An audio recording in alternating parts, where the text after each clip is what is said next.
জয় যিশু। প্রথম পাঠ স্যামুয়েলের প্রথম গ্রন্থ, 4 অধ্যায় 1 থেকে 11 পদ।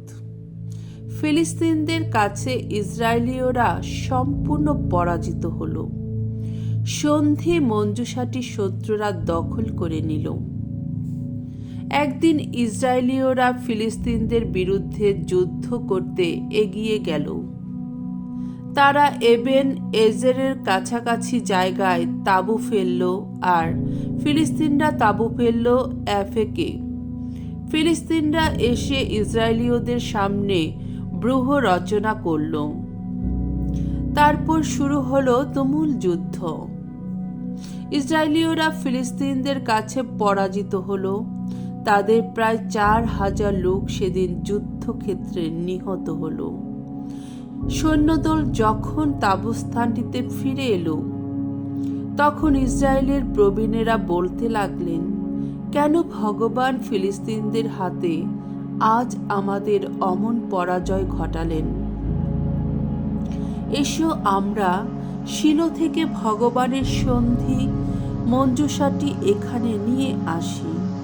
ওই মঞ্জুষা আমাদের সঙ্গে সঙ্গেই থাকবে আর শত্রুদের হাত থেকে আমাদের রক্ষাই করবে।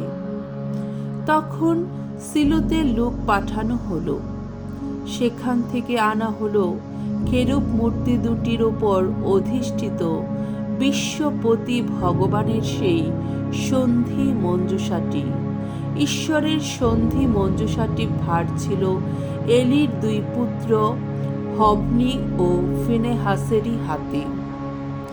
ভগবানের সন্ধি মঞ্জুষাটি যখন তাঁবু স্থানটিতে এসে পৌঁছল, তখন সমস্ত ইসরায়েলীয়রা এমন বিপুল জয়ধ্বনি তুলল যে থর ঘর করে মাটি কেঁপে উঠল। ফিলিস্তিনিরা সেই জয়ধ্বনি শব্দ শুনে বলাবলি করতে লাগল, কি ব্যাপার, হিব্রুদের তাঁবুস্থানটিতে অমন জয়ধ্বনি কেন? পরে তারা যখন জানতে পারল যে ভগবানের মঞ্জুষাটি তাঁবুস্থানটিতে আনা হয়েছে, তখন তারা ভয় পেল। কেননা তারা মনে করল ওদের তাঁবুস্থানে স্বয়ং ঈশ্বরই এখন এসেছেন। তারা বলতে লাগল, হায় রে, সর্বনাশ হয়েছে, এমন ব্যাপার তো এর আগে কখনো ঘটেনি। হায়রে, আমাদের সর্বনাশ হয়েছে। ওই মহাশক্তিধর ঈশ্বরের হাত থেকে এখন কেই বা আমাদের উদ্ধার করবে? ওই ঈশ্বরই তো মরুভূমিতে মিশরীয়দের উপর সব রকম মারণ আঘাত হেনেছিলেন।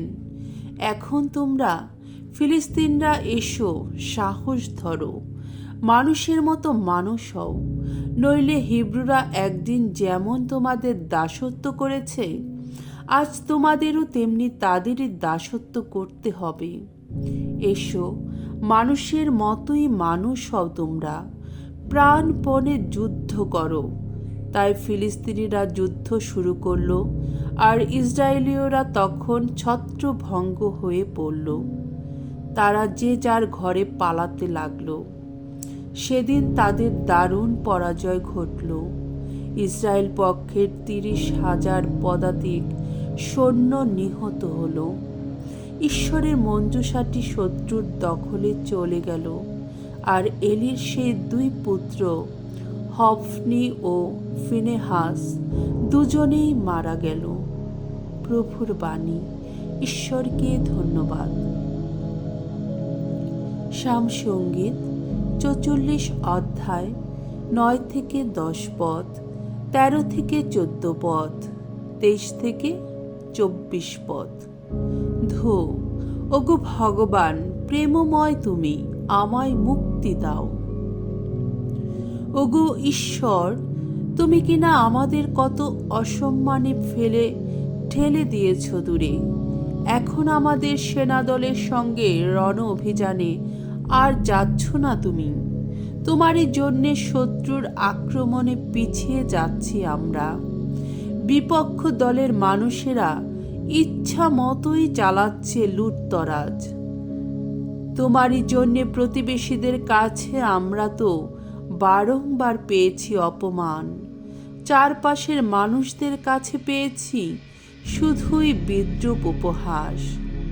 তোমারই জন্যে বিজাতীয়দের মধ্যে আমরা যেন অপযশের নামান্তর হয়ে উঠেছি। আমাদের দেখে লোকেরা এখন উপেক্ষায় মাথা নাড়ে বারবার।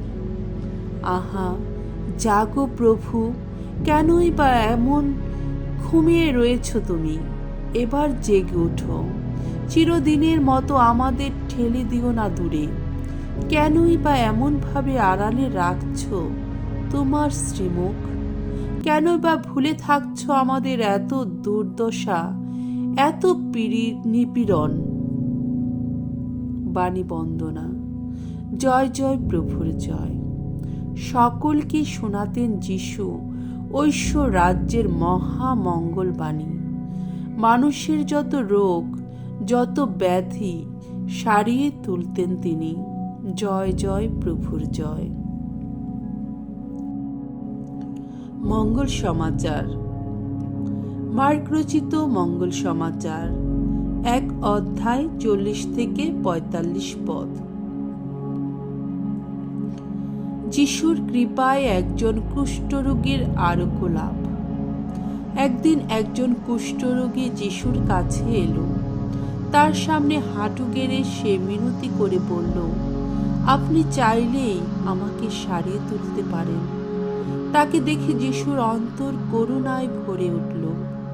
হাত বাড়িয়ে তিনি তাকে স্পর্শ করে বললেন, তাই চাই আমি, তুমি সেরেই উঠো। সঙ্গে সঙ্গে তার কুষ্ঠরোগ দূর হয়ে গেল, সে সেরেই উঠল। যিশু তাকে তখনই সেখান থেকে চলে যেতে বললেন। কঠোরভাবে তাকে সতর্ক করে দিয়ে তিনি বললেন, দেখো, কাউকে কিছুই বলো না যেন, বরং যাও, যাজকের কাছে গিয়ে নিজেকে একবার দেখাও, আর তুমি যে সেরে উঠেছ তার জন্যে মসির নির্দিষ্ট নৈবেদ্য উৎসর্গ করো। সবাই জানুক তুমি এখন রোগ মুক্ত।